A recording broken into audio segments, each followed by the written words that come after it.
নমস্কার বন্ধুরা, সবাই কেমন আছেন? আশা করি সবাই অনেক ভালো আছেন। আজ রান্না করব চীন হাঁসের মাংস।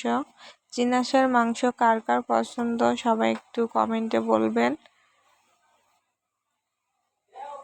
আমার তো খুবই ভালো লাগে। প্রথমে মাংসটি কেটে ধুয়ে নিব, আলুগুলোর টুকরো টুকরো করে কেটে নিব। কড়াইয়ে তেল গরম করে আলুগুলো একটু হলুদ ও লবণ দিয়ে ভেজে তুলে নিব। এরপর কড়াইয়ে তেল গরম করে পেঁয়াজ, রসুন, আদা বাটা, দুটো তেজপাতা, জিরা বাটা, পরিমাণ মতো শুকনো ঝালের গুঁড়ো, হলুদ গুঁড়ো, লবণ, সামান্য একটু জল দিয়ে মশলাটা ভালো করে কষিয়ে নিতে হবে।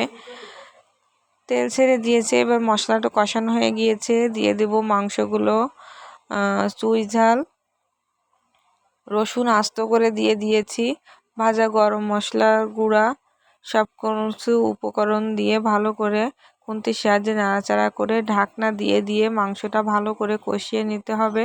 মাংসটা যত ভালো কষানো হবে রান্নার স্বাদটা কিন্তু ততই বেড়ে যাবে। কিছুটা কষিয়ে নিয়ে এবার দিয়ে দিব ভাজা আলুগুলো। মাংসটা কষানো হয়ে গিয়েছে।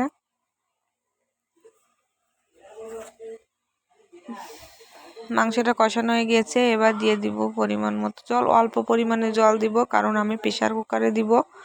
আপনারা জাল করেও নিতে পারেন। প্রেসার কুকারে আমি 4টে সিটি দিয়েছি।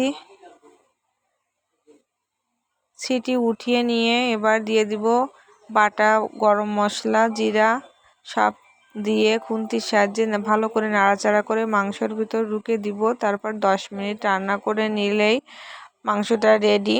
এবার নামিয়ে উপর থেকে ভাজা ধনিয়া ও জিরা গুঁড়া ছড়িয়ে দিব। রান্নাটি কেমন হলো সবাই কমেন্টে জানাতে ভুলবেন না।